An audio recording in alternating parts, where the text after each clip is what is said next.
They made him wait outside like a servant at his own grandfather's funeral. His wife said nothing. Her family laughed.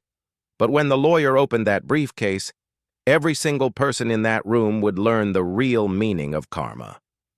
What secret had the old janitor been hiding for 41 years? Subscribe and turn on notifications, because the truth hidden in that will is about to change everything, and you don't want to miss a single second. Daniel Harper was 34 years old and earning $58,000 a year as a high school history teacher when his wife's family made him stand outside during his own grandfather's funeral reception. And what the reading of the will revealed 3 hours later would cost them everything they'd spent 20 years building. The November rain hammered against the windows of Lakeside Memorial Chapel on Oak Street in Portland. As Daniel stood in the hallway, his $89 Target suit soaked through. Inside the reception room, his wife Victoria's family, the Sterlings of Sterling Investment Group, worth an estimated $47 million, laughed and drank $300 bottles of Chateau Margaux while his grandfather lay in a casket 50 FT away. The help doesn't belong in here during family time. Victoria's mother, Margaret Sterling, had announced loudly when Daniel tried to enter, though I suppose he thinks he's family now. Daniel had heard worse from them over the past 8 years of marriage. But today, at his grandfather's funeral, something inside him finally cracked. Not enough to make a scene. He'd learned that the Sterlings fed on confrontation like sharks on blood, but enough to make him remember what his grandfather, William Harper, had whispered to him in the hospital 3 weeks ago when the pancreatic cancer had reduced him to 97 LABs of translucent skin and jutting bones. Let them think they've won, son. Just wait for the lawyers. Daniel had thought it was the morphine talking. His grandfather had been a janitor at Lincoln High School in the suburbs for 41 years, retiring with a pension of $31,000 annually. He'd lived in the same rent-controlled apartment on Riverside Drive since 1983, paying $847 a month for a 2-bedroom that would cost $3,200 on the open market. The most valuable thing Daniel thought his grandfather owned was a 2006 Honda Civic with 187,000 miles on it. He had no idea how wrong he was. "Daniel, sweetie, maybe you should just wait in the car." Victoria appeared in the hallway, her $2,400 Burberry dress immaculate, her expression that particular blend of pity and embarrassment she'd perfected over the years. "Daddy's telling the story about the time you tried to explain cryptocurrency to him at the country club and everyone's laughing so hard. It's my grandfather's funeral, Victoria. I know, baby. I know. But you know how my family is. Just give them an hour, okay? Then we'll go home and I'll make your favorite lasagna. And Mr. Harper." A man in an impeccable charcoal suit appeared at the end of the hallway, carrying a leather briefcase with the gold-embossed logo of Anderson & Associates, one of the most expensive law firms in Portland with partners billing at $100 and $200 per hour. "I'm Gregory Anderson. Your grandfather retained our services. I know this is difficult timing, but we need to conduct the reading of the will today as specified in Mr. William Harper's final wishes. The conference room is ready." Victoria's face went pale. "Will? What will?" "Daniel, your grandfather didn't have anything to. Apparently, he did." Daniel felt something strange rising in his chest. Not quite hope. He'd had that beaten out of him years ago by the Sterlings, but something close to it. "Where's the conference room?" "3rd floor. I've already notified the other interested parties." "Other parties?" Victoria's voice climbed an octave. "What other parties?" "Your family, Mrs. Harper. Your grandfather insisted they be present. If you enjoy stories of shocking family secrets and sweet revenge against the wealthy elite with a sweet reconciliation at the ending, kindly like this video and subscribe to the channel now. There are brand new stories here every day, each one more intense than the last one. And tell me in the comment where you are watching from. The conference room on the 3rd floor of Lakeside Memorial Chapel was designed for exactly these occasions. Families gathering to divide estates, to discover secrets, to fight over money while a body cooled in the basement. The mahogany table could seat 20. Today it held 12. On one side, Margaret Sterling, 61, in her $8,700 Chanel suit. Her husband, Robert Sterling, 64, founder and CEO of Sterling Investment Group. Their son, Tyler Sterling, 36, hedge fund manager with a $340,000 annual salary plus bonuses. Their daughter, Amanda Sterling Cruz, 33, married to a plastic surgeon and living off a $2.1 million trust fund. And Victoria on the other side, Daniel alone. "This is absurd," Margaret declared, her 3-carat diamond ring from Tiffany & Co. retail price $127,000, catching the light as she gestured dismissively. "Gregory, I don't know what that old janitor told you, but there's clearly been some mistake. The Harpers don't have estates. They have garage sales." Tyler snorted into his whiskey. Pappy Van Winkle, 23-year, $3,500 a bottle, which he'd brought from the reception. "This is priceless, Dad. Can you imagine? Maybe he's leaving Daniel his mop collection. Finally, something he's qualified to inherit." "Tyler," Victoria said weakly. But she didn't look at Daniel. She never looked at Daniel when her family attacked him. Gregory Anderson remained completely professional, unmoved by the Sterling's sneering. He'd been a lawyer for 23 years, had handled estates worth hundreds of millions. He'd seen every variety of human greed and cruelty, but there was something in his eyes, just a flicker, that made Daniel think the man knew exactly what was coming and was enjoying the anticipation. "Ladies and gentlemen, we're here for the reading of the last will and testament of William Thomas Harper, deceased November 15th, 2024 at St. Mary's Hospital. Mr. Harper worked with our firm for the past 18 years to structure his estate and ensure his final wishes were executed precisely." 18 years? Robert Sterling frowned. "That's impossible. Your firm charges what? $500 an hour minimum. Our standard rate is $200 per hour, Mr. Sterling. Mr. Harper paid in full in advance for all services rendered. Total fees came to approximately $67,000 over the 18-year period." The Sterlings exchanged glances. Daniel felt dizzy. $67,000 in legal fees. His grandfather, who clipped coupons from the Sunday newspaper, who bought day-old bread from the bakery on Morrison Street, who had never in Daniel's entire life taken a vacation that wasn't camping in the Cascades. "This is a scam," Margaret announced. "I'm calling our attorney. You're welcome to do so, Mrs. Sterling. However, I should mention that you are specifically named in the will, which is why your presence was requested. Leaving now would mean forfeiting your opportunity to hear what Mr. Harper had to say to you." That stopped her. The Sterlings didn't forfeit anything. Gregory Anderson opened his briefcase and withdrew a thick document bound in navy leather. "I'll begin with the preliminary statements. I, William Thomas Harper, being of sound mind and body, do hereby declare this to be my last will and testament, revoking all previous wills and codicils. I have prepared this document with full knowledge of its contents and implications, having been advised by legal counsel at Anderson and Associates for the past 18 years. Daniel's hands were shaking. He pressed them flat against the mahogany table. "First, I wish to address the financial inventory of my estate. At the time of this document's preparation, my total assets are valued at approximately $74.3 million. The room exploded. Margaret Sterling's champagne glass, Baccarat crystal, $85 per glass, shattered on the marble floor. Robert choked on his whiskey. Tyler's face went from smirking confidence to pale shock in under 3 seconds. Amanda grabbed her husband's arm, her perfectly manicured nails, weekly appointments at Serenity Spa, $150 per session, digging into his Armani suit jacket. Victoria just stared at Daniel, her mouth opening and closing like a fish drowning in air. "That's impossible," Robert managed. $74 million from a janitor's salary. This is fraud. This is Mr. Sterling.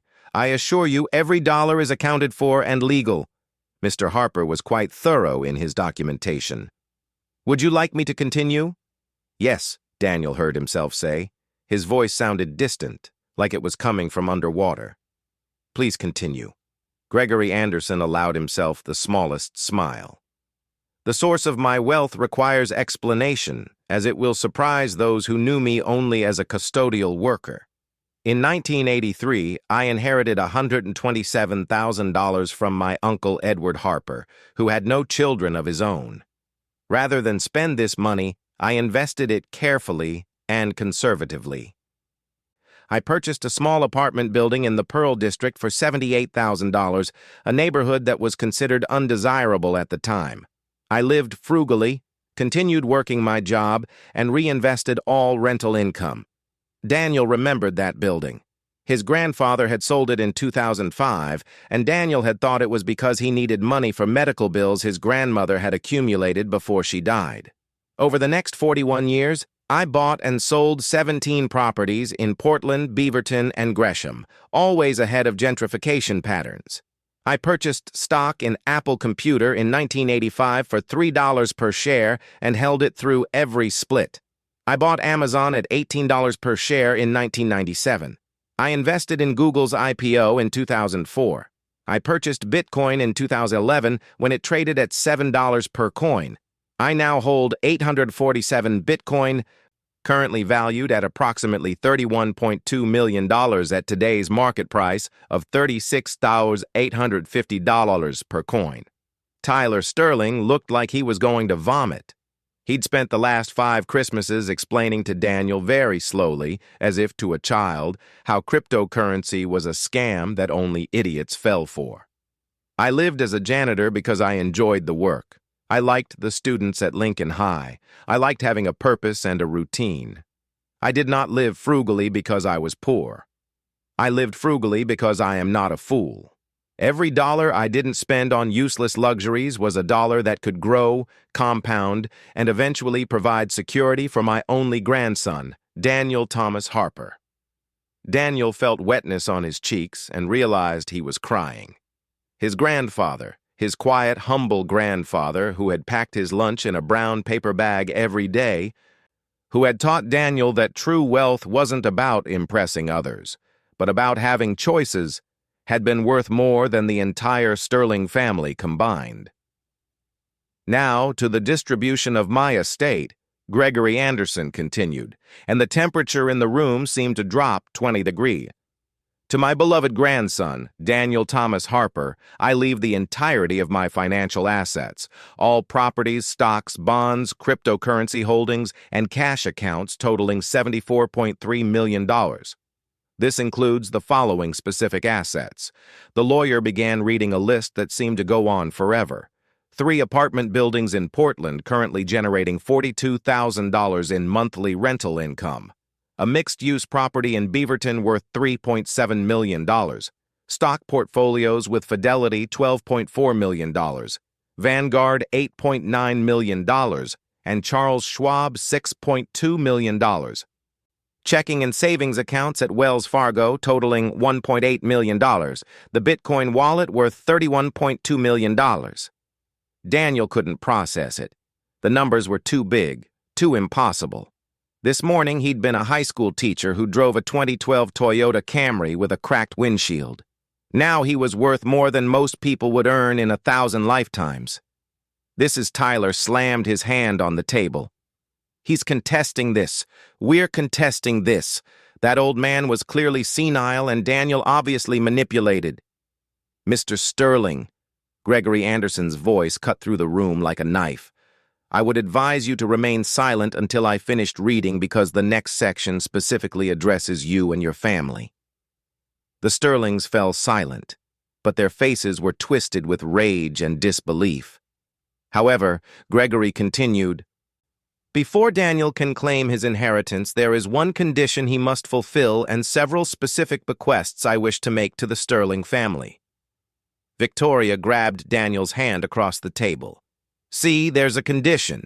You might not get it. We need to talk to our lawyer. We need to... Daniel pulled his hand away. For the first time in 8 years, he pulled his hand away from his wife. To Margaret Sterling, who once told my grandson at a family dinner that he would never amount to anything because ambition isn't genetic and certainly isn't contagious. I leave the sum of $1 in this message. You are correct that ambition isn't genetic. If it were, your children might have earned something rather than simply inheriting it. I hope this single dollar brings you more joy than your millions have, though I doubt it will. You are a small, bitter woman who measures worth in designer labels because you have no internal value to offer the world. Margaret's face went purple. Robert grabbed her arm, but she was shaking with fury, unable to speak. To Robert Sterling, who told Daniel at his and Victoria's wedding reception that teachers are just failed businessmen who couldn't hack it in the real world, I leave $1 and this message. I made my fortune through patience, wisdom, and careful planning. You made yours through your father's connections and by exploiting legal loopholes in the tax code. Loopholes I documented extensively and provided to the IRS in a sealed envelope to be opened upon my death. Robert's face went from red to white. He's bluffing. That's slander. I'll sue. The evidence includes copies of documents from the Cayman Islands accounts, records of the shell corporations in Delaware, and testimony from employees at Sterling Investment Group, who were paid by me over the past 12 years to document your illegal activities. The IRS estimates you owe approximately $18.7 million in back taxes and penalties. The room went silent, except for Robert's ragged breathing. Make sure you're subscribed to this channel if you have not, because the ending of this story will blow your mind. And drop a comment below telling me what you think Daniel should do next. Gregory Anderson turned a page. To Tyler Sterling, who told Daniel at Thanksgiving 2022 that he was dragging down the family's collective net worth by existing, I leave $1. I also leave you the knowledge that I purchased short positions against every major investment your hedge fund made in the past 3 years. When news of your father's IRS investigation becomes public, your investors will flee, your fund will collapse, and those short positions which I've left to Daniel will be worth approximately $4.3 million. Tyler looked like he might actually faint. To Amanda Sterling Cruz, who laughed when Victoria told her that Daniel had asked for a raise at work because they were struggling to pay bills. I leave $1 and the information that your husband has been having an affair with his surgical nurse for the past 14 months. Her name is Jessica Williams. She's 26 years old, and he's been paying for her apartment in Vancouver. $3,000 to $400 per month using money from the joint account you believe is for business expenses. I hired a private investigator 6 months ago when Daniel mentioned you'd been particularly cruel to Victoria lately. I thought you might be dealing with problems at home. I was correct. Amanda's perfectly composed face crumpled. She turned to her husband, who wouldn't meet her eyes. And finally to my granddaughter-in-law, Victoria Harper, who I once hoped would be a true partner to my grandson. Gregory Anderson's voice softened slightly. I leave you nothing directly because you already have access to everything Daniel does, but I leave you with a choice and a truth. Victoria was crying now, mascara running down her cheeks, her hands trembling. The choice is this. You can remain married to Daniel and share in his inheritance, living a life of financial security you could never have imagined. Or you can choose your family, the family that has spent 8 years teaching you to be ashamed of the good, kind, hard-working man you married. But you cannot have both. The truth is this. I have been documenting every family gathering, every holiday, every wedding and birthday party for the past 8 years. Daniel thought I was simply taking photos and videos like any proud grandfather, but I was also recording audio on a device in my shirt pocket. I have 127 hours of your family mocking, belittling, and emotionally abusing my grandson while you stood by and said nothing. While you laughed along, while you chose them over him again and again and again, Victoria's sobs were the only sound in the room. Daniel's condition for receiving his inheritance is simple. He must listen to these recordings, all of them, and then decide whether he wishes to remain married to you. The recordings are stored with Gregory Anderson and will be provided to Daniel in their entirety. After he has listened to them, he has 6 months to make his decision. If he chooses to divorce you, you will receive nothing from his inheritance. I have structured a prenuptial trust that supersedes your marital assets, legally reviewed and approved by 3 separate law firms. If he chooses to remain married to you, you will share in his wealth. But know this, Victoria. He will have heard every laugh, every cruel joke, every moment you chose your family's approval over your husband's dignity, and he will make his choice with full knowledge of who you truly are.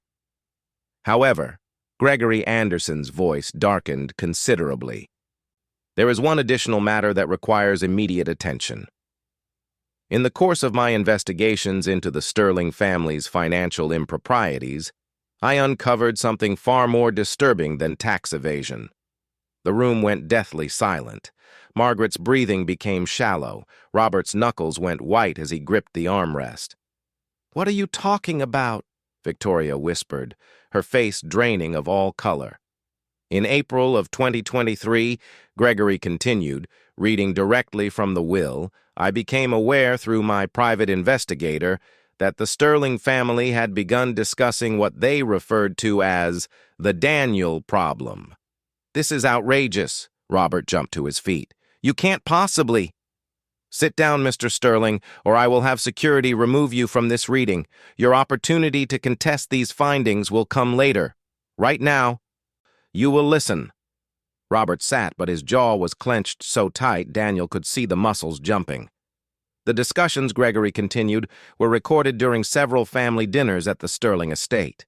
The private investigator I employed, a former FBI agent named Thomas Reynolds, had placed recording devices in the dining room with the assistance of a housekeeper who had been mistreated by the family. On April 23, 2023, Margaret Sterling suggested that Daniel's continued presence in the family was an embarrassment that needed to be permanently resolved. On May 7, 2023, Tyler Sterling researched methods to stage an accident involving carbon monoxide poisoning, as evidenced by his browser history, which Mr. Reynolds obtained through legal channels. Daniel felt ice water flooding through his veins.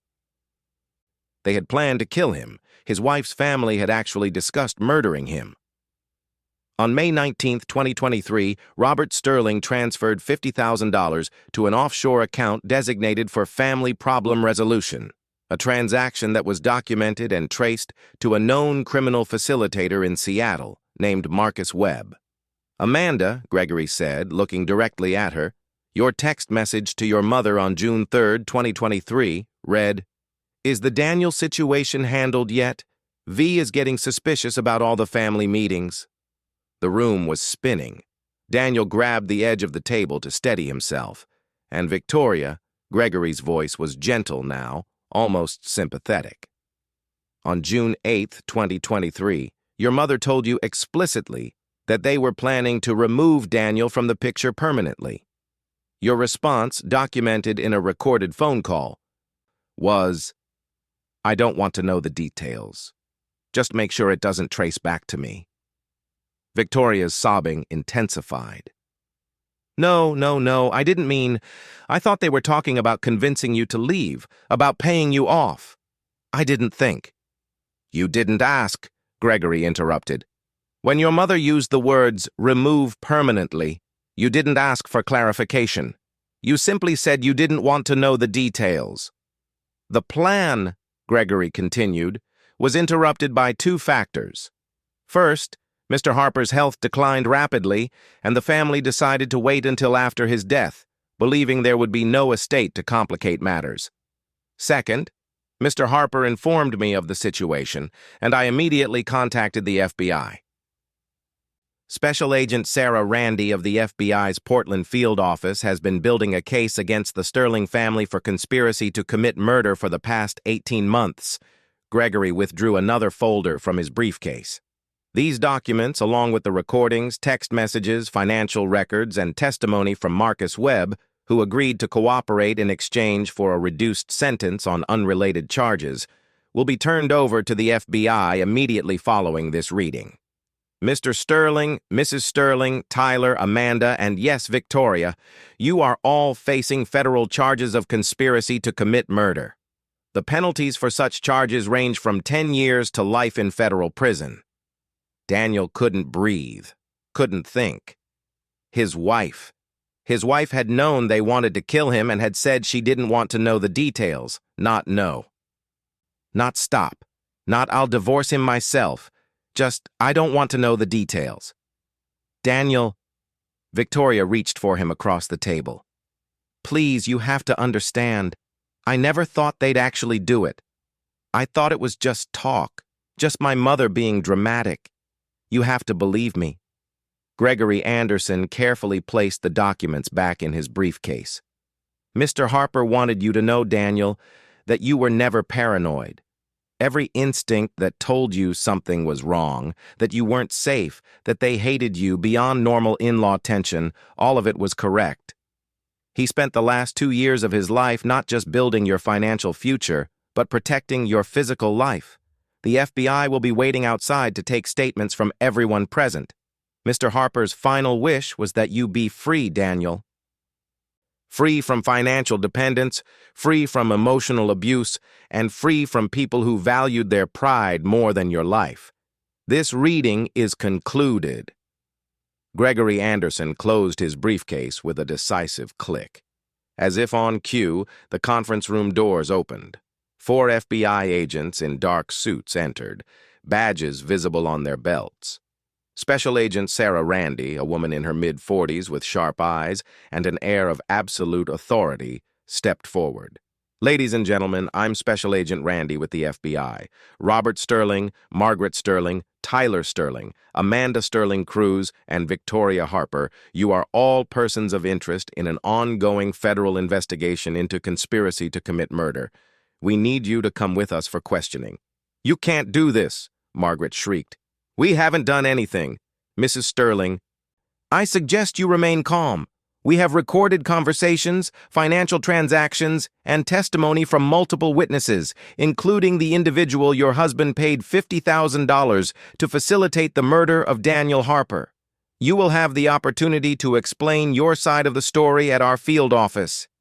I want my lawyer, Robert shouted. You are absolutely entitled to have an attorney present during questioning. We can wait for your legal representation to arrive. The Sterlings were ushered out one by one, each in a different stage of denial or panic. Margaret was still protesting her innocence. Robert was on his phone, frantically calling his attorney. Tyler looked like he might vomit. Amanda was crying silently. Victoria was the last to leave. She turned at the door, her eyes meeting Daniel's one final time. I'm sorry, she whispered. I'm so sorry. Daniel said nothing. There was nothing left to say. After they were gone, Daniel sat alone in the conference room with Gregory Anderson. The lawyer poured 2 glasses of water from a pitcher on the side table and handed one to Daniel. I know this is overwhelming. Overwhelming doesn't begin to cover it. My wife. They were going to kill me. And she knew. Not the full extent, perhaps, but she knew something was being planned, and she chose not to stop it. That's worse, isn't it? Daniel's voice was hollow. If she'd been in on it from the start, that would be one kind of evil. But this is choosing comfort over my life. Choosing not to know because knowing would require her to act. Gregory Anderson sat down across from him. Your grandfather understood something profound about human nature. People can commit terrible acts, not through active malice, but through passive complicity. Victoria didn't want you dead necessarily. She just didn't want to deal with the consequences of protecting you. That's a different kind of cruelty, but it's cruelty nonetheless. What happens now? To them? The FBI will build their case. With the evidence your grandfather compiled, it's quite strong. Robert and Margaret will likely face the most serious charges as they initiated and funded the conspiracy. Tyler and Amanda were complicit. Victoria. Her case is more complex. A good attorney might argue she didn't take the threat seriously, that she thought it was hyperbole. But the fact remains that she was warned and did nothing. And to me, you're free, Mr. Harper. Free to live your life without fear, without shame, without people who view you as a problem to be solved. Your grandfather gave you that gift. Take it. Daniel stood on shaky legs. I need to go home. Which home? The apartment you shared with Victoria or somewhere new? Somewhere new? I can't go back there. Not now. Not ever. Gregory Anderson pulled out his phone. I know a real estate agent. She's discreet, efficient, and she owes me a favor. I can have her show you properties this week. Do it. I want to be moved out before Victoria makes bail, if she makes bail. Daniel left Lakeside Memorial Chapel through a side exit, avoiding the small crowd of journalists who had somehow already gotten wind of the FBI presence. The November rain had stopped, leaving the streets slick and reflective under the streetlights. His phone was ringing, unknown number after unknown number. He turned it off.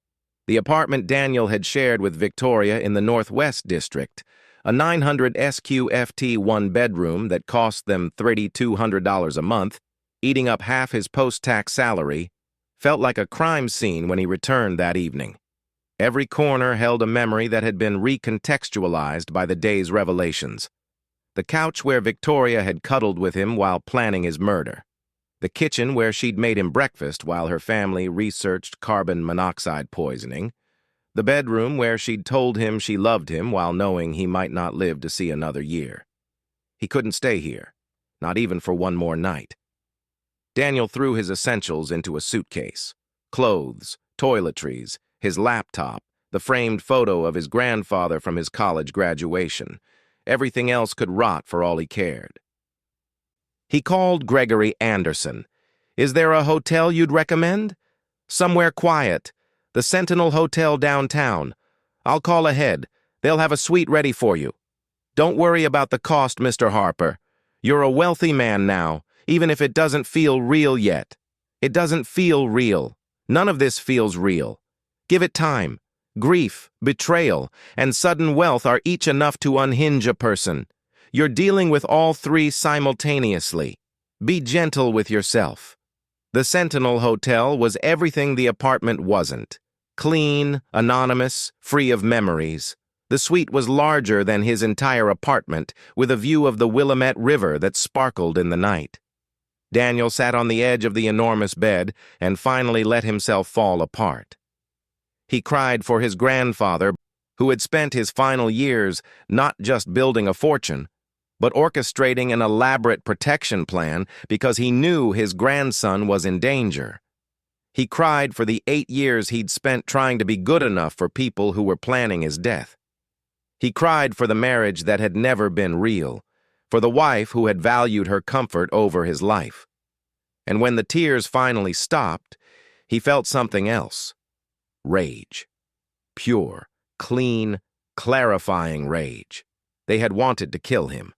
Because he wasn't rich enough, because he embarrassed them at parties, because he taught high school instead of managing hedge funds, because he existed.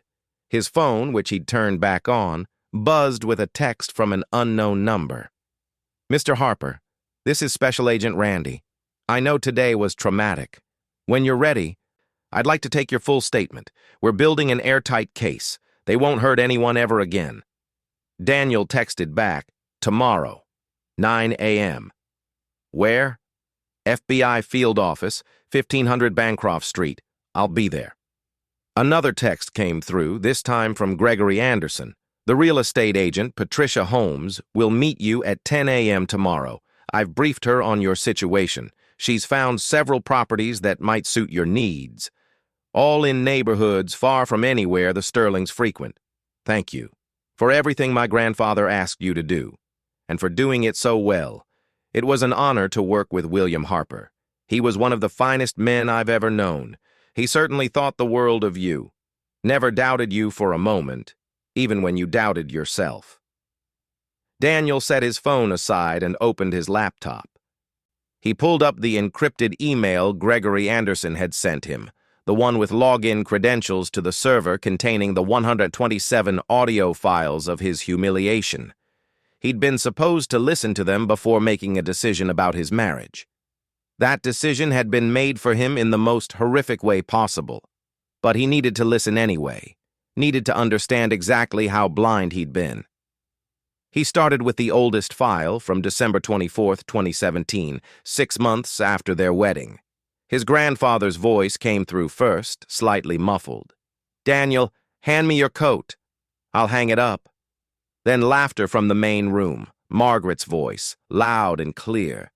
"I give it 2 years, 3 at most. She's already embarrassed to introduce him to our friends."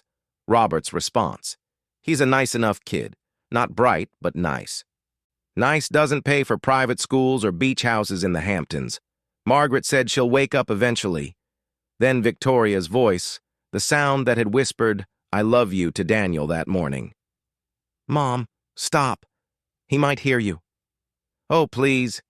He knows what he is. Why do you think he grabbed onto you so fast? You're his ticket to a better life." "That's not 'we love each other.' Love." Margaret's laugh was sharp as broken glass. "Darling, you love Chanel and Summers in Tuscany. You tolerate him." Victoria's response was barely audible. "It's not like that. Then prove me wrong. Bring him to the club tomorrow. Introduce him to the Vanderbilts and the Rockwells. Watch him try to talk about his students while they discuss their yacht clubs and art collections. If you're not mortified within an hour, I'll drop it." A pause. Then Victoria: "Fine, but you have to promise to be nice." "I'm always nice, darling." Daniel stopped the recording. His hands were shaking. He remembered that day, December 25, 2017, going to the Columbia River Country Club. Victoria had been tense all morning, snapping at him about his tie from Men's Warehouse, $47,999, his shoes, Clark's, $89, his conversation topics. At the time, he'd thought she was stressed about seeing her parents. Now he understood she'd been preparing to be embarrassed, and she had been. He'd seen it in her eyes every time he spoke about his job, his students, the school's budget problems. She'd steered him away from conversations, made excuses to leave early, been silent the entire drive home. That night she'd cried and told him she loved him. He'd held her and believed her.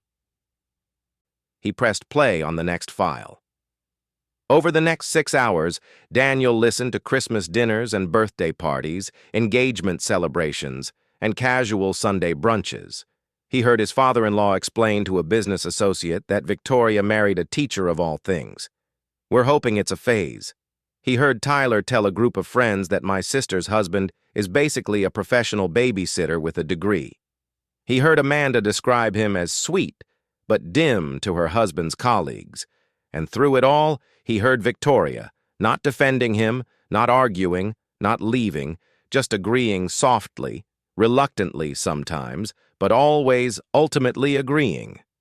"I know he's not what you wanted from me, Mom. He does try his best, even if his best isn't very impressive. Sometimes I wonder what life would have been like if I'd married someone like Dylan Rockwell. He started his own investment firm last year. I love Daniel, but I'm not blind to his limitations." The worst came from Thanksgiving 2022, file number 76. Daniel had asked his principal for a raise that week, $3,500 more per year, bringing his salary to $61,500. The principal had approved it. Daniel had been excited to tell Victoria, proud that his work was being recognized. He heard himself in the recording telling the family at dinner. Then silence, then Tyler's laugh. $61,000. $61,000. I spend that on my car insurance and wine budget combined. More laughter, then Margaret. "Well, at least the bar for exciting news is very low in your household, dear." And Victoria, his wife, the woman he'd held that morning and called the love of his life. "I know it's not much, but it's a big deal for Daniel. Let him have this. Not he works hard and deserves it. Not be respectful of my husband. Just let him have this like he was a child being humored with a participation trophy." Daniel stopped the recording at 2:47 a.m., having made it through 89 of the 127 files. He felt hollowed out, scraped raw. Every memory of the past 8 years was recontextualizing itself in his mind. Every time Victoria had asked him not to talk about work at parties, every time she'd suggested he might be happier with his teacher friends instead of joining her family events, every time she'd told him to let her handle conversations with her parents about money, she hadn't been protecting him from their cruelty. She'd been protecting them from his embarrassment. But now, knowing what he knew about the murder plot, every memory took on an even darker shade. Had she been keeping him docile, unsuspecting, easy to eliminate when the time came? Had her affection been a tool to keep him compliant? His phone buzzed with a call from a blocked number. He almost didn't answer, but something made him pick up. "Mr. Harper," Gregory Anderson's voice. "I apologize for calling so late. I wanted to check in. Many people find the recordings difficult to process. You knew what was in them. I helped your grandfather organize them. Yes, he listened to each one multiple times.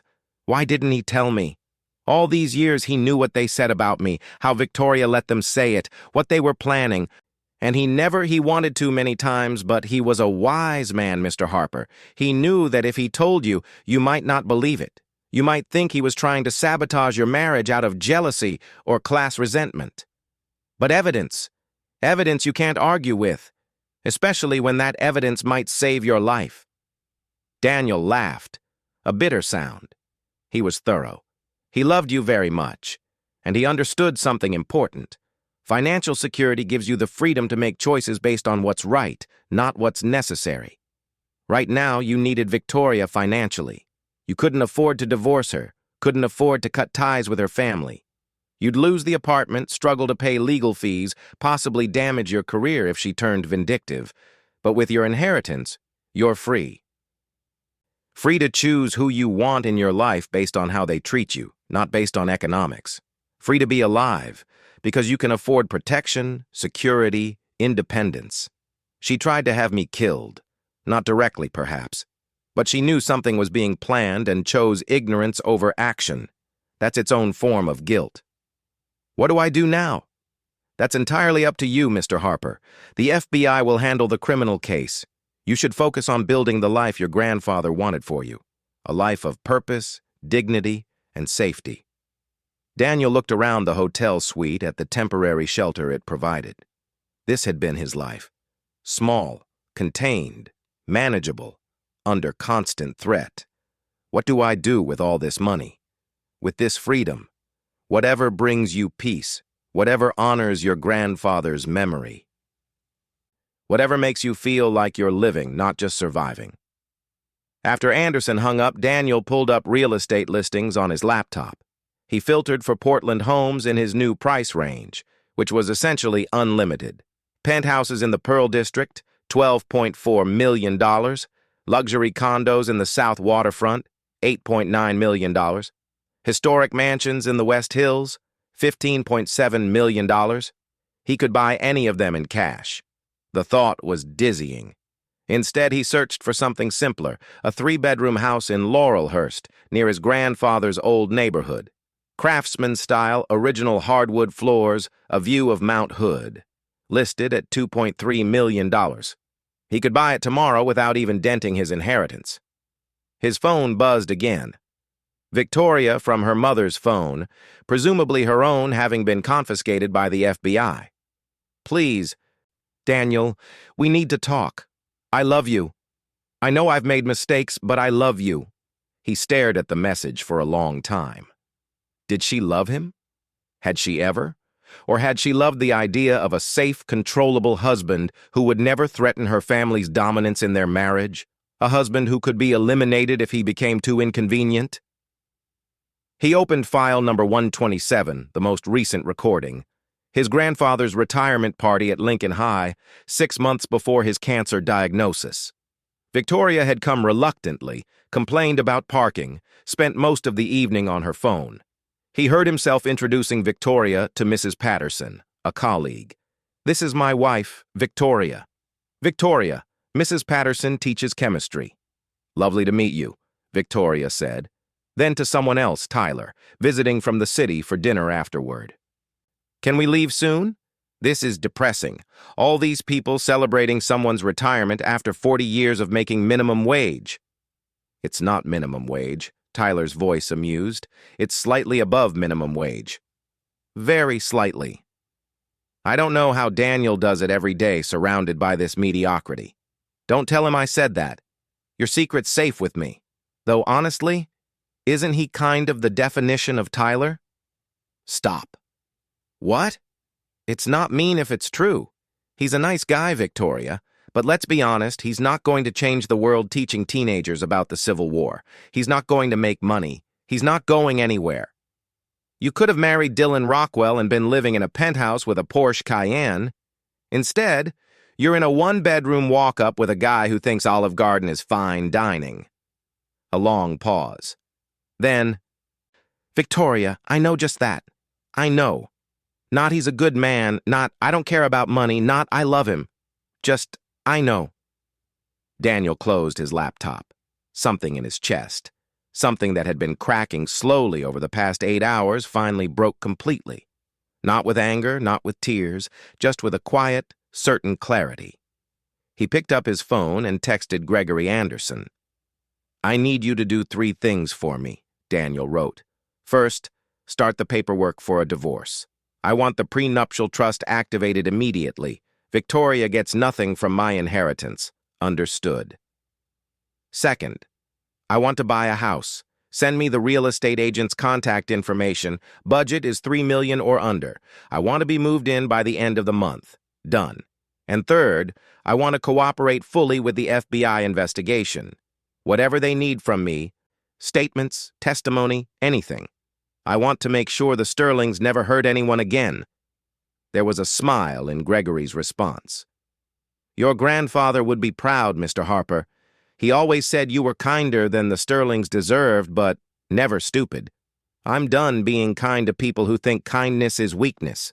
If you're enjoying this story, hit that like button and let me know in the comments what you would have done in Daniel's situation. The FBI field office on Bancroft Street was a stark, imposing building that matched Daniel's mood perfectly when he arrived at 8:45 a.m. the next morning. Special Agent Sarah Randy met him in the lobby, her handshake firm and professional. Mr. Harper, thank you for coming in. I know this hasn't been easy. They tried to kill me. My wife knew. Easy doesn't really factor into it anymore. Fair point. Let's get your statement recorded, and then we can discuss what comes next. The interview room was exactly what Daniel expected from years of watching crime dramas: gray walls, a metal table, uncomfortable chairs, and a camera recording everything. Agent Randy sat across from him with a legal pad and a digital recorder. Start from the beginning, she said. When did you first suspect something was wrong with the Sterling family's treatment of you? From the moment I met them? But I thought it was just typical in-law stuff. Snobbery, class prejudice. I never imagined that they'd escalate to planning your murder. Most people wouldn't. That's what makes cases like this so insidious. The abuse builds gradually, normalizing extreme behavior until something that should be shocking becomes almost logical to the perpetrators. Daniel spent the next 3 hours recounting 8 years of systematic emotional abuse, humiliation, and isolation.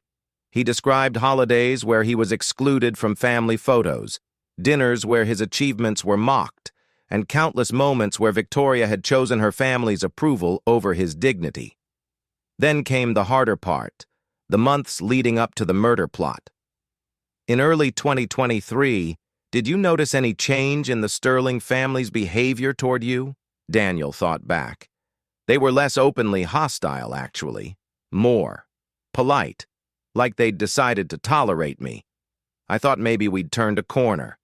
That's consistent with what we've seen in the evidence. Once they decided on a course of action, they stopped the overt abuse. Didn't want to create obvious motive. Didn't want you to become suspicious enough to distance yourself. They were setting you up, making sure you'd stay close, stay vulnerable. There was something else. Daniel remembered suddenly. In May of 2023, Victoria insisted we update our life insurance policies. She said it was responsible planning, that we needed to protect each other. I increased my policy to $500,000 with her as the beneficiary. Agent Randy's pen stopped moving. She looked up, her expression hardening. Did Victoria initiate this conversation? Yes, she brought it up right after a family dinner at her parents' house. Said her father had suggested it. We need to get those policy documents. That's evidence of financial motive. If you'd died, Victoria would have received $500,000, and your inheritance from your grandfather would have died with you, keeping her family's secrets safe. The realization hit Daniel like a physical blow. They were going to get money out of it, too. It wasn't just about eliminating an embarrassment. It was about profit. Most murders have multiple motives, Agent Randy said gently. Pride, money, power. The Sterlings had all three reasons to want you gone. But understanding their motives doesn't make it hurt less, does it? No, it doesn't. They continued for another hour, with Daniel providing every detail he could remember about the family dynamics, Victoria's behavior during the relevant time period, and any conversations that, in hindsight, seemed suspicious. Finally, Agent Randy closed her legal pad. You've been incredibly helpful, Mr. Harper. This statement, combined with the evidence your grandfather compiled, gives us a very strong case. What happens now? We've already arrested Marcus Webb. The facilitator, Robert Sterling, paid. He's cooperating in exchange for a reduced sentence. He's provided details about the plan. They were going to stage a carbon monoxide leak in your apartment while Victoria was conveniently away visiting family. It would have looked like a tragic accident. Your landlord would have been questioned, possibly faced negligence charges, while the Sterlings walked away clean. Daniel felt sick. When? When were they planning to do this? Originally, late summer of 2023. But when your grandfather's health declined, they decided to wait. They thought there might be a small inheritance that would complicate matters if you died first. If they'd only known. If they'd only known they were waiting to murder someone who was about to inherit $74 million. Yes. Though honestly, your grandfather's illness might have saved your life. The delay gave him time to finalize his arrangements, to ensure you'd be protected. What about Victoria? What charges does she face? That's more complex. Her attorney will likely argue that she didn't take the threat seriously, that she thought her family was engaging in hyperbole. The text message about not wanting to know details could be interpreted as distancing herself from the plan. But, Agent Randy continued, we have evidence that she increased your life insurance, that she made sure you'd be home on the dates they were discussing, that she created alibis for herself. A good prosecutor can argue that she was a willing participant who simply didn't want explicit knowledge to protect herself legally. Will she go to prison? That depends on many factors: the strength of her defense, the jury's interpretation of her actions, whether she cooperates with our investigation. But yes, she's facing serious charges. Conspiracy to commit murder, even with a questionable level of direct involvement, typically carries 10 to 20 years. Good. The word came out harder than Daniel intended. I know that sounds vindictive. It sounds like someone who realizes their life was in danger and the person who vowed to protect them chose not to. That's not vindictive, Mr. Harper. That's rational. Daniel left the FBI field office at noon, feeling drained but somehow lighter. The truth was out. The evidence was compiled. The people who had wanted him dead would face consequences. His phone buzzed with a message from Patricia Holmes, the real estate agent. Mr. Harper, I have 4 properties to show you this afternoon. All excellent neighborhoods, all move-in ready. Can you meet me at 2 p.m.? He texted back. I'll be there. The first house Patricia showed him was a modern glass and steel structure in the West Hills. Stunning views, infinity pool, $4.2 million. It's very impressive, Patricia said, gesturing to the floor-to-ceiling windows. The kind of home that makes a statement. I don't want to make a statement, Daniel said quietly. I want to make a home. Patricia smiled. I had a feeling you'd say that. Let me show you something different. The third house was the Craftsman in Laurelhurst he'd seen online. Built in 1912, lovingly restored, with original hardwood floors, a working fireplace, and a backyard garden that someone had clearly tended with care. The moment Daniel walked through the front door, he knew. This is it. You haven't seen the whole house yet. I don't need to. This is home. They made an offer that afternoon. $2.3 million cash, no contingencies. The sellers, an elderly couple moving to Arizona to be near their daughter, accepted within 2 hours. You can close in 3 weeks, Patricia told him. But if you need to move in sooner, I'm sure we can arrange something. 3 weeks is perfect. It'll take me that long to furnish it. Do you have an interior designer you work with? I know several excellent. But if I may suggest, Mr. Harper, furnish it yourself. Take your time. Choose pieces that mean something to you, not pieces that impress others. You've spent 8 years living in someone else's version of your life. This is your chance to create your own. She was right. Over the next 3 weeks, Daniel did something he'd never done before. He made choices based solely on what he wanted. He bought a comfortable couch from a local furniture maker, $2,400, because he liked the craftsmanship, not the brand name. He found an antique desk at an estate sale, $800, because it reminded him of his grandfather's workspace. He filled the bookshelves with books he'd always wanted to read, but Victoria had dismissed as not impressive enough for guests to see. He set up the second bedroom as an office, the third as a guest room. And he left space on the walls for art he hadn't found yet, for memories he hadn't made yet, for a life he was only beginning to imagine. The news about the Sterling family's arrest had spread through Portland society like wildfire. The Oregonian ran a front-page story. Prominent investment family accused of murder plot. Local news channels covered it nightly. Social media exploded with speculation and outrage. Daniel's phone rang constantly with reporters requesting interviews. He declined them all. The only person from his old life he spoke to was Principal Anderson from Lincoln High. Daniel, I heard about everything. I'm so sorry. How are you holding up? I'm alive. That's more than the Sterlings wanted. Are you coming back to teach? The semester starts in 2 weeks. I want to. But I need to know if the school can handle the media attention, if my presence is going to be disruptive. Are you kidding? Principal Anderson's laugh was warm. You're a teacher who inherited millions and wants to keep teaching. You're about to become the most inspiring person our students have ever met. Come back whenever you're ready. We'll deal with the media together. Daniel returned to Lincoln High on the first day of the fall semester. He half expected whispers, stares, awkward questions. Instead, he got something different. His students treated him exactly the same as always. Well, Mr. Harper, one girl said during homeroom, we heard you're rich now. Does that mean you'll start giving easier grades? Nice try, Maria. But no. If anything, I have higher expectations now. I can afford to buy you better textbooks. A boy in the back raised his hand. Is it true your wife's family tried to kill you? That's complicated. But yes, essentially. That's messed up. Yes, Marcus, it really is. Another hand. Are you okay, though? Like, mentally? Because my mom says when bad stuff happens, you need therapy. Your mom is very wise. And yes, I'm talking to someone. It helps. The class nodded, satisfied. Then they opened their textbooks and started learning about the American Revolution, and Daniel felt more normal than he had in months. But normalcy wasn't all Daniel was after. That afternoon, he met with Gregory Anderson to discuss the next phase of his grandfather's legacy. I want to establish a foundation, Daniel said. The William Harper Foundation for Educational Excellence. Initial endowment, $25 million.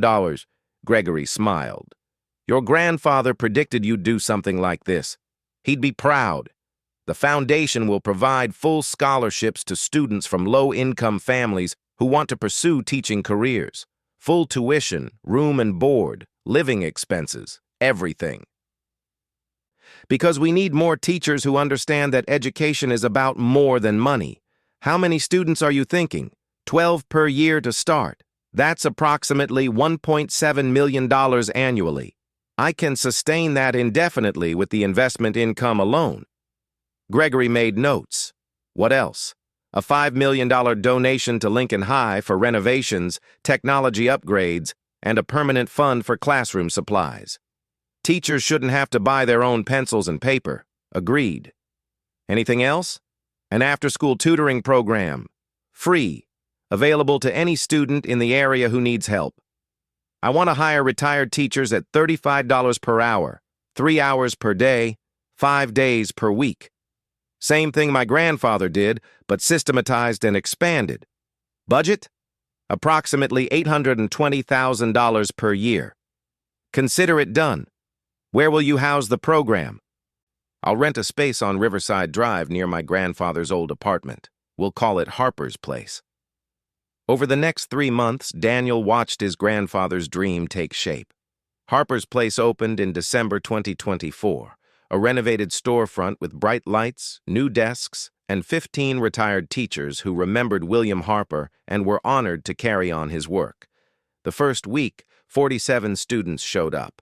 By the end of the first month, they were serving 134 students. Kids who were failing math started passing. Students who'd never considered college began preparing for the SAT. One girl, a senior named Emma Rodriguez, approached Daniel after school one day in January. "Mr. Harper, I got into Stanford with a full scholarship." Her eyes were shining with tears. "I never thought. My mom works 2 jobs. We can't afford college. But I got in." Daniel felt his throat tighten. "That's incredible, Emma. Congratulations. It's because of Harper's Place. Mrs. Randy helped me with calculus every day for 3 months. Mr. Washington helped me write my college essay. And you. You showed me that teachers can change lives. I want to be a teacher too. Then you should apply for the William Harper Foundation Scholarship. It'll cover everything Stanford Scholarship doesn't. Books, housing, everything. You'll be able to focus on your education without worrying about money." Emma started crying for real then. Her mother, whom Daniel had invited to the meeting, hugged her daughter and whispered thank you over and over. These were the moments that made everything else worthwhile. The divorce proceedings moved forward steadily.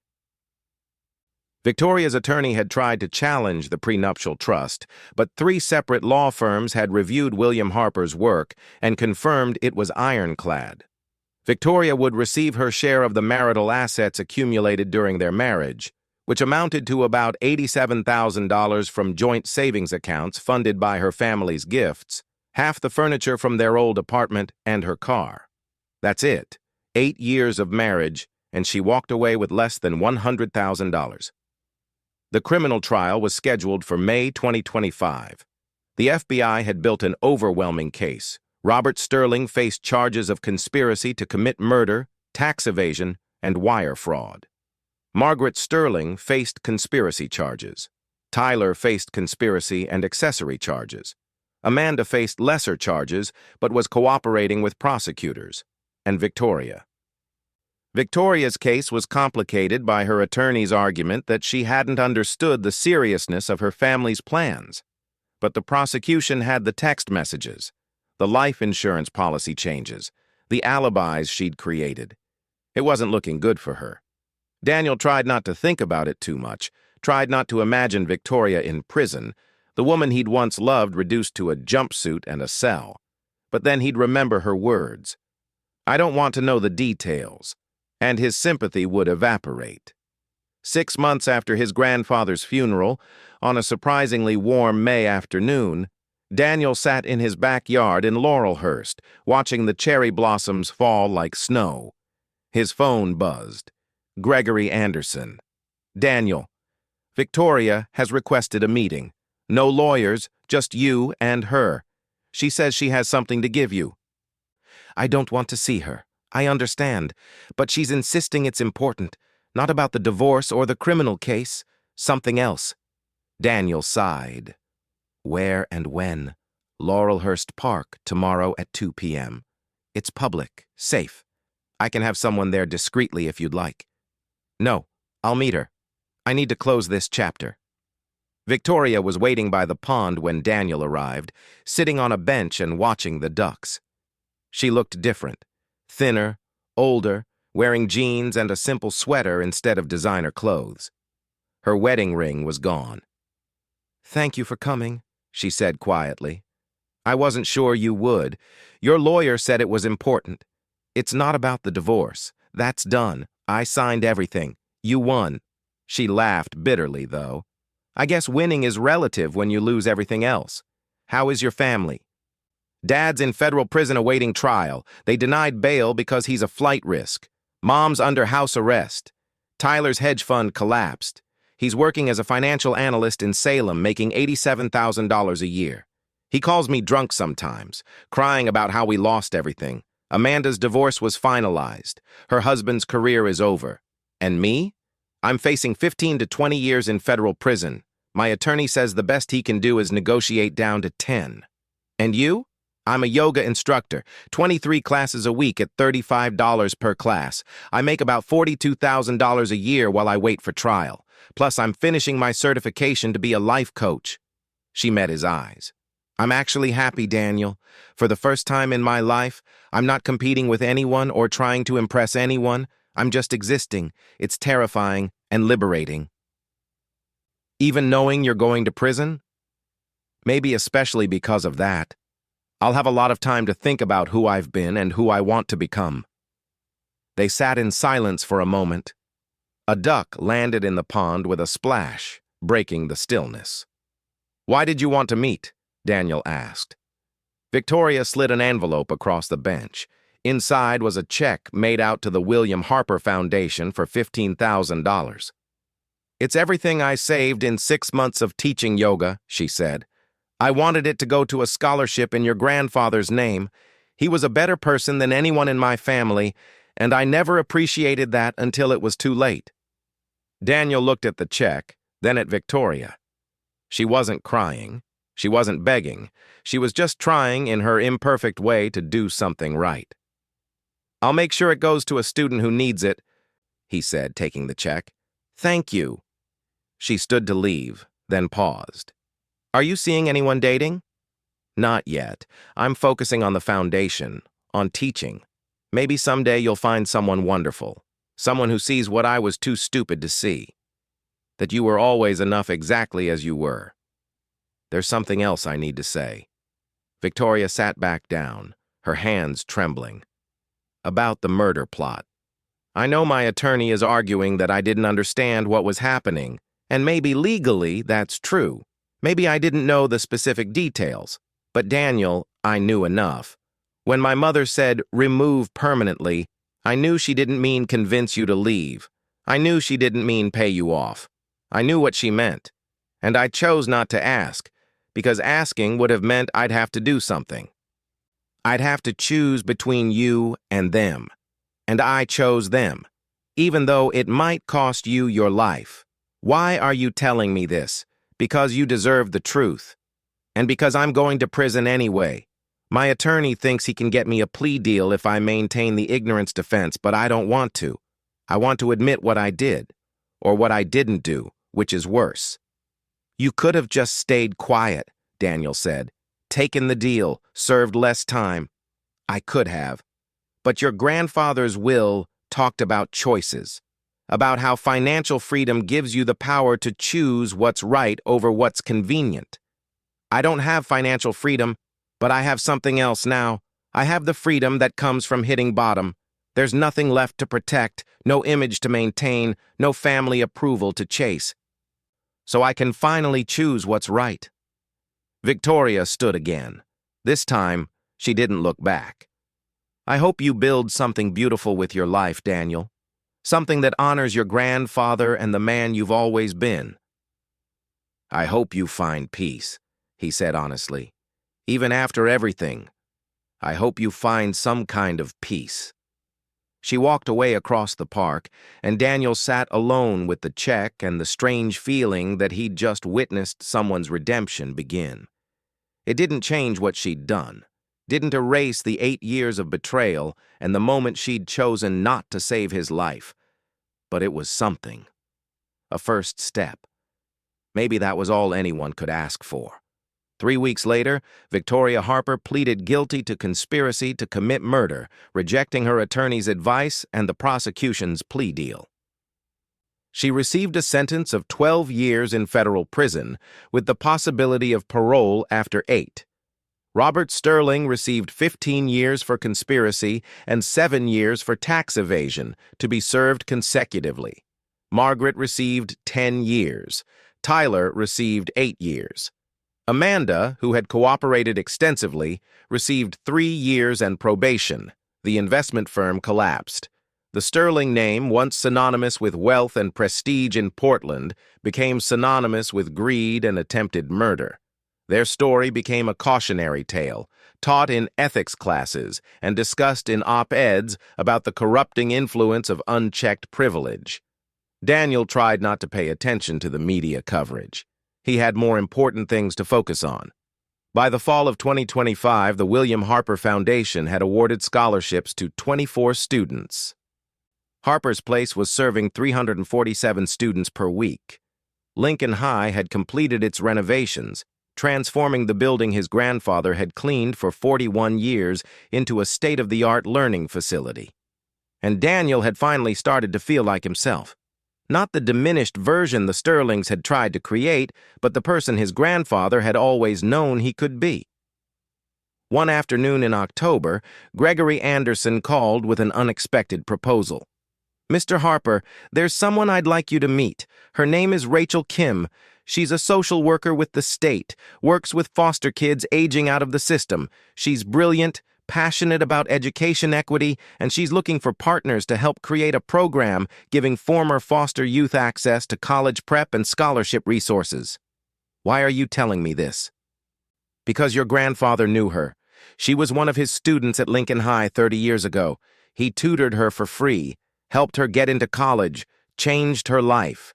When she heard about the foundation, she reached out to me. She has a proposal for a partnership that could help hundreds of kids every year." "What's the budget?" $3 million annually for the first 5 years. Daniel didn't hesitate. Set up the meeting. Gregory laughed. "Your grandfather told me once that you had his heart. He was worried the Sterlings would crush it out of you. But he also said if anyone could survive them and come out stronger, it was you. I didn't survive them. I survived because of him. Everything he taught me, everything he showed me about what actually matters. That's his real inheritance, Mr. Harper, not the $74 million. The values that guided how he lived and how he raised you." The meeting with Rachel Kim happened the following week at Harper's Place.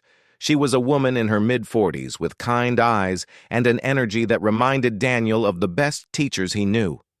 "Mr. Harper," she said, shaking his hand firmly, "your grandfather was one of the most important people in my life. I was 16, in foster care, failing algebra. He spent 3 hours a week tutoring me for 2 years. Never asked for anything in return. Just believed I could do it when no one else did." "He had that effect on people," Daniel said softly. Rachel spread her proposal across the table. Every year, approximately 20,000 kids age out of the foster system in the United States. Most have no family support, no financial resources, and no clear path to higher education. Only 3% graduate from college. The statistics are heartbreaking. "I want to change them," Rachel said, "at least in Oregon. I want to create a comprehensive program, say T-Prep, college application support, scholarship assistance, and mentoring through the first 4 years of college. Everything these kids need to succeed but currently don't have access to. How many students could we help? With $3 million per year? Approximately 200 students annually. Full support from junior year of high school through college graduation. The program would be housed here at Harper's Place and at 2 other locations we'd establish in Eugene and Bend. We'd hire counselors, tutors, and mentors, all people who understand the foster system, who've lived it themselves when possible." Daniel looked at the proposal, at the budget breakdowns and success metrics, at the faces of the kids Rachel wanted to help. His grandfather had spent his life believing that everyone deserved a chance, that circumstances of birth shouldn't determine destiny. This program was exactly the kind of thing he would have supported. Let's do it. Just like that? Rachel looked surprised. Don't you want to think about it? Consult with advisors? Run the numbers? I trust the numbers are right because you wouldn't bring me a proposal that wasn't thoroughly researched. I trust the program will work because you have the passion and expertise to make it work. And I trust this is what my grandfather would want because it's exactly the kind of thing he did quietly for his entire life. Let's make it official, public, and big enough to change lives. Rachel's eyes filled with tears. Thank you. This is going to change everything for these kids. That's the whole point. Over the next year, Daniel watched his grandfather's legacy expand beyond anything he'd originally imagined. The William Harper Foundation grew to include the foster youth program, which they named Second Chances. Harper's Place expanded to 3 locations across Oregon. Lincoln High became a model for what public schools could achieve with proper funding and support. Emma Rodriguez, the girl who'd gotten into Stanford, finished her first year with a 3.9 GPA and declared a major in education. She called Daniel in June to tell him she was coming home for the summer to volunteer at Harper's Place. I want to give back, she said, the way your grandfather gave to me. That's how legacies work. You're part of his now. And Daniel himself changed. Not in dramatic, obvious ways, but in small, important ones. He started dating again, casually. He traveled during summer break, something he'd never been able to afford before. He bought a few nice things not to impress anyone, but because he genuinely enjoyed them. He went to therapy weekly, working through the trauma of betrayal and the complicated grief of losing his grandfather while simultaneously inheriting his fortune. He learned to forgive not Victoria, who was serving her sentence at a federal facility in California, but himself for not seeing the truth sooner. And he learned something his grandfather had tried to teach him all along, that wealth wasn't about money. It was about freedom. Freedom to choose your values. Freedom to help others. Freedom to build a life that mattered. One evening in November 2026, exactly 2 years after his grandfather's funeral, Daniel stood in Harper's Place watching 60 students working with tutors. A girl in the corner was mastering algebra, same as Rachel Kim had 30 years ago. A boy near the window was writing a college essay about overcoming homelessness. 2 students were practicing interview skills for scholarship applications. His phone buzzed with a text from Gregory Anderson. The Second Chances program just got its first acceptance letter. Marcus Webb, one of the first foster youth we enrolled, got into Oregon State with a full ride. He wants to be a social worker like Rachel. Daniel smiled and typed back. My grandfather would be proud. Gregory's response came immediately. He already was. Always was. Daniel looked around Harper's Place, at the building his grandfather's money had rented. Filled with students, his grandfather's vision was helping. Taught by teachers, his grandfather's values had inspired. This was what $74 million looked like when you understood what wealth actually meant. Not designer handbags or penthouse apartments, not country club memberships or luxury cars, just people helping people, building futures instead of hoarding resources. His grandfather had spent 41 years as a janitor, building a fortune in secret while helping students who couldn't afford tutors. He lived modestly, saved meticulously, and left behind a legacy that would change thousands of lives. Daniel Harper was a high school history teacher earning $61,500 a year who happened to have $74 million in the bank.